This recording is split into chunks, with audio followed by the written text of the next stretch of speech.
नमस्कार मंडळी, तुमचे यश आणि काव्याज रेसिपी या चॅनलवर स्वागत आहे. आज आपण मेथी मटार मलाईची भाजी करणार आहे घरच्या घरी.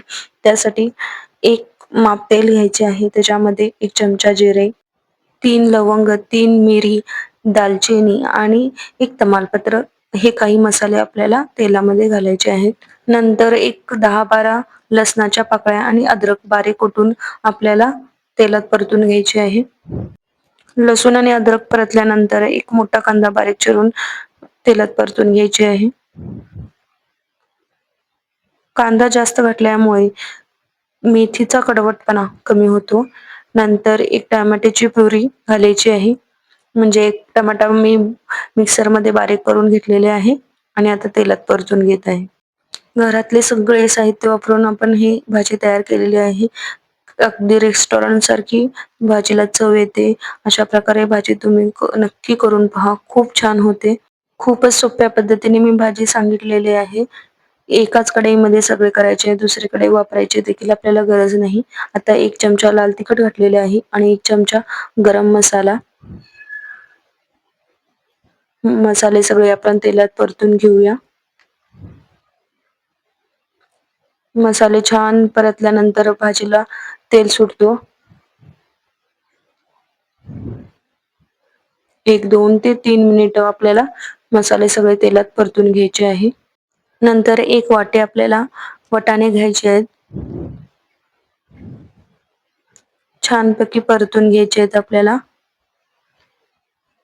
त्यासाठी एक अर्धा ग्लास पाणी घालून आपल्याला झाकून वाटाणे शिजवून घ्यायचे आहे. 1-2 ते 3 मिनिट झाकून ठेवायचे आहे. नंतर आपल्याला चेक करायचे आहे की वाटाणे शिजलेत का नाही.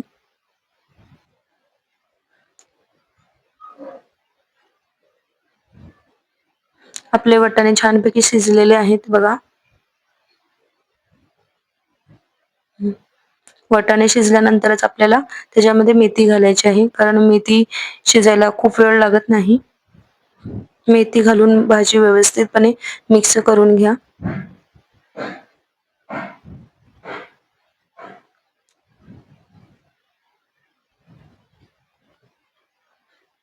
खूपच छान लागते ही भाजी मेथी, मटार आणि मलाई.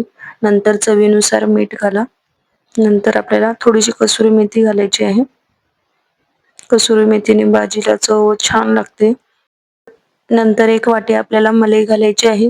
मी घरातले साय फेटून घातलेले आहे. तुम्ही बाहेरची मलाई देखील घालू शकता. मलाई घातल्यानंतर आपल्याला भाजीला जास्त वेळ शिजवायचे नाही. गॅस बंद करायचे आहे. बघा किती छान कलर आलेले आहे. चवीला देखील तेवढे छान झालेली आहे भाजी. तुम्ही नक्की ट्राय करा आणि कमेंटमध्ये सांगा तुम्हाला भाजी कशी वाटली. नंतर शेवटी आपल्याला थोडीशी कोथिंबीर घालायची आहे. व्हिडिओ आवडल्यास प्लीज लाईक, शेअर आणि चॅनलला सबस्क्राईब करा. ही भाजी तुम्ही नान किंवा चपाती सोबत खाऊ शकता.